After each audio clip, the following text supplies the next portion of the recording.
Magandang hapon sa lahat. Tayo nagbabalik ulit dito sa ating munting channel. Ayan pa para mapag-discuss ulit ng coins kung magkano ang kanyang presyo. Sa ating mga bintahan po ng coins, pandaigdigan ni sharing natin kung magkano ang kanyang halaga. Magandang hapon po sa lahat. Ang pag-usapan natin barya guys, ito po ay barya po ng Mexico. Ayan po, barya po ng Mexico ang ating pag-usapan. Year 1978 po, UN peso po kung tawagin sa Mexico. Ayan, baka mayroon kayong mga ganyan. Ayan, bultuhan pa po ang ating bili sa mga ganyan mga world coins. Hindi pa po yan kamahalan na, baka mamaya sabihin nyo mahal na naman yan. Ayan, magandang hapon po sa lahat. Yan ang ating pag-uusapan po, pera po ng Mexico. Pero bago yan, magpapasalamat muna tayo sa lahat ng ating mga tagapagsuporta dito sa ating YouTube channel. Ayan, maraming salamat po sa lahat ng aking mga subscriber dyan. Thank you so much sa inyong lahat. Mabuhay po kayo and God bless. Ayan, maraming salamat din po sa nanonood doon sa ating FB page. Lahat po na nakapalo sa aking FB page ay magandang hapon po at maraming salamat din po sa inyong lahat. Ayan po ang ating pag-uusapang barya. Siya po si Jose Marie Teclo Morales. Ayan, yan pong lalaki na yan.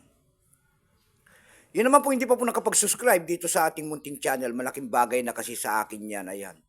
Kung inyo mapipindot sana ang ating subscribe button, like and share para ma-update ko naman kayo sa mga bago ko pang ilalabas na video ko po. Ayan. Tignan natin ang presyo nito. Kung magkano na ang bentahan. Ayan. Pero bago yan, kilalanin mo muna natin siya. Issue po nito ay Mexico po. Period po, United Mexican States Republic, 1823 up to date po. Type nito standard circulation coins. Years nito 1970 hanggang 1983. Value nito 1 peso. NUM peso po. Currency piso 1863 hanggang 1992. Kung ano materialis po ang ginamit sa barya na yan po ay copper, nickel. May bigat lamang itong 9 grams, may haba itong 29 mm, may kapal po naman itong 1.91 mm.